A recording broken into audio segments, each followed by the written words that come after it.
chapter 7 from The Thief of Always. And if you remember where we ended up at the end of last class, um, it was Halloween, right?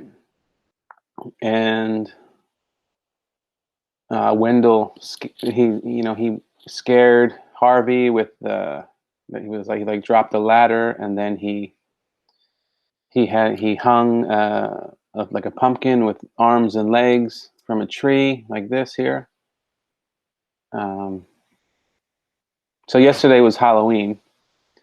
Now we have the next picture is a Christmas tree. And does anyone else see the face in the Christmas tree? To me, it looks really creepy. So this is chapter 7, a present from the past. There was a bonfire night supper waiting for them when they got back into the house. You look as though you've been in the wars, Mrs. Griffin remarked when she set eyes on Harvey. Has Wendell been up to his tricks? Harvey admitted that he'd fallen for all of them, but there was one that impressed him in particular. What was that? Said Wendell with a smug grin. The falling ladder. That was a clever little touch, wasn't it?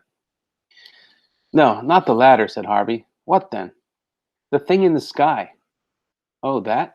What was it? A kite? That wasn't my doing, Wendell replied. What was it then? I don't know, Wendell said, his smile disappearing. Better not to ask, eh? But I want to know, Harvey insisted, turning to Mrs. Griffin. It had wings, and I think it flew off the roof. Then it was a bat, Mrs. Griffin said. No, this was 100 times bigger than a bat. He spread his arms, great dark wings. Mrs. Griffin frowned as Harvey spoke. You imagine that, she said. I did not, Harvey protested. Why don't you just sit down and eat, Mrs. Griffin replied. If it wasn't a bat, then it wasn't anything at all. But Wendell saw it too, didn't you, Wendell? He looked round at the other boy, who was digging into a steaming plate of turkey and cranberry sauce. Who cares, Wendell said, chewing as he spoke. Just tell her you saw it. Wendell shrugged. Maybe I did, maybe I didn't. It's Halloween night. There's supposed to be a boogeyman out there. But not real ones, said Harvey. A trick's one thing, but if the bat was real... As he spoke, he realized he was breaking the rule he'd made on the porch. Whether the winged creature was real or not didn't matter. This was a place of illusions. Wouldn't he be happier here if he just stopped questioning what was real and what wasn't? Sit down and eat, Mrs. Griffin said. Harvey shook his head. His appetite had disappeared. He was angry, though he wasn't quite sure at whom. Maybe at Wendell for his shrugs, or at Miss Griffin for not believing him, or at himself for being afraid of illusions. Maybe all three. I'm going up to my room to change, he said, and left the kitchen. He discovered Lulu on the half landing, staring out the window. Wind gusted against the glass, reminding Harvey of Rictus's first visit. It wasn't rain that the gusts were bringing, however. It was powdery snow.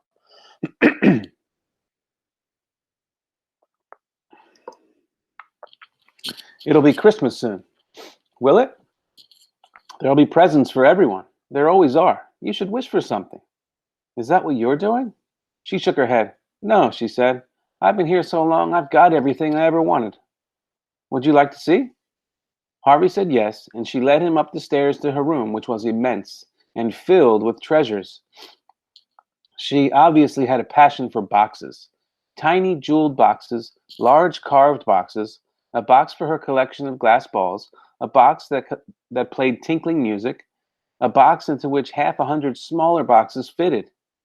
She also had several families of dolls, who sat in blank-faced rows around the walls. But more impressive by far was the house from which the dolls had been exiled. It stood in the middle of the room, 5 feet high from step to chimney top. Every detail of brick, slate, and sill perfect. This is where I keep my friends, Lulu said, and opened the door. 2 bright green lizards came out to greet her, scurrying up her arm onto her shoulders. The rest are inside, she said. Take a look. Harvey peered through the windows and found that every perfect room in the house was occupied. There were lizards lounging on the beds, lizards snoozing in the baths, lizards swinging from the chandeliers. He laughed out loud at their antics. Aren't they fun? Lulu said. Great, he replied. You can come up and play with them any time you want.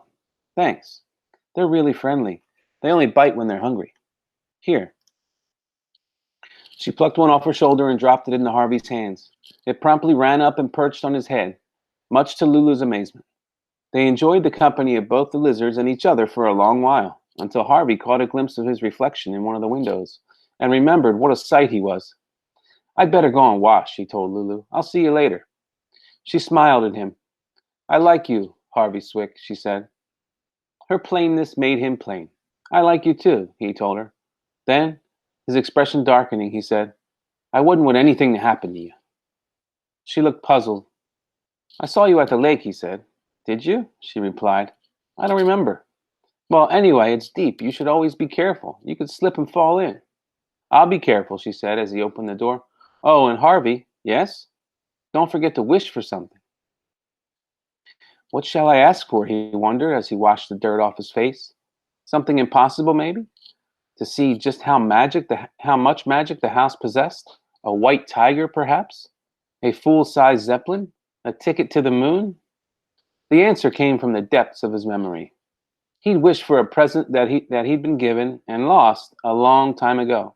A present that his father had made for him, which Mr. Hood, however much he might want to please his new guest, would never be able to duplicate.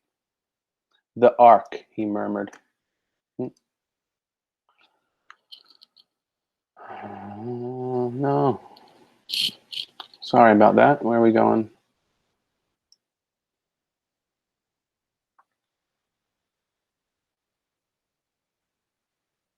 With his face washed and the scratches he got from the thorns in the thicket worn like war wounds, he headed back downstairs to find that once again the house had performed an extraordinary transformation. A Christmas tree, so tall the star at its summit pricked the ceiling, stood in the hallway, the colors of its twinkling lights seeping into every room. There was a smell of chocolate in the air, and the sound of carols being sung. In the living room, Mrs. Griffin was sitting beside a roaring fire, with Stu Cat purring on her lap. Wendell's gone outside, she told Harvey. There's a scarf and gloves for you by the front door. Harvey went out onto the porch. The wind was icy, but it was already clear in the snow clouds, leaving the stars to shine down on a perfect white carpet. Not quite perfect. A trail of tracks led down from the house to the spot where Wendell was building a snowman. Coming out, he shouted to Harvey, his voice as clear as the bells that were ringing through the crisp air. Harvey shook his head. He was so tired, even the snow looked comfortable. Maybe tomorrow, he said. It'll be back tomorrow, won't it? Of course, Wendell yelled. And the night after that? And the night after? Harvey went back inside to look at the Christmas tree. Its branches were hung with strings of popcorn and tinsel, with colored lights and baubles and soldiers in gleaming silver uniforms. There's something under there for you, Mrs. Griffin said, standing at the living room door. I hope it's what you want, sweet. Harvey knelt down and pulled a parcel with his name on it out from under the tree. His pulse quickened before he even opened it, because he knew from its shape and he knew from the way it rattled that his wish had been answered. He pulled at the string, remembering as he did so how much littler his hands had been the first time he'd held this gift. The paper tore and fell away, and there, shiny and new, was a painted wooden ark. It was a perfect copy of the one his father had made. The same yellow hull, the same orange prow, the same wheelhouse with holes in its red roof for the giraffes to put their heads through. The same lead animals, all in pairs, snug in the hold or peering through the portholes. 2 dogs, 2 elephants, 2 camels, 2 doves, all these and a dozen more. And finally, the same little Noah with his square white beard and his fat wife, complete with apron. How did he know? Harvey murmured. He hadn't intended the question to be heard, much less answered, but Mrs. Griffin said, Mr. Hood knows every dream in your head. But this is perfect, Harvey said in amazement. Look, my dad ran out of blue paint when he was finishing the elephants, so one of them has blue eyes and the other one has green eyes. It's the same. It's exactly the same. Does it please you then? Mrs. Griffin asked. Harvey said it did, but that wasn't entirely the truth. It was eerie to have the ark back in his hands when he knew the real one had been lost. as though time had been turned on its heels, and he was a little kid again. He heard Wendell stamping the snow off his feet at the front door, and was suddenly embarrassed to have such a childish present in his hands. He gathered it up in its wrapping and hurried away upstairs, intending to head back down for supper. But his bed looked too welcoming to be refused, and his stomach quite full enough for one night. So instead, he closed the curtains on the gusty night and laid his head down on the pillow. The Christmas bells were still ringing in some distant steeple, and their repetition lulled him into sleep. He dreamt that he was standing on the steps of his house, looking through the open door into its warm heart. Then the wind caught hold of him, turning him from the threshold and carrying him away into a dreamless sleep.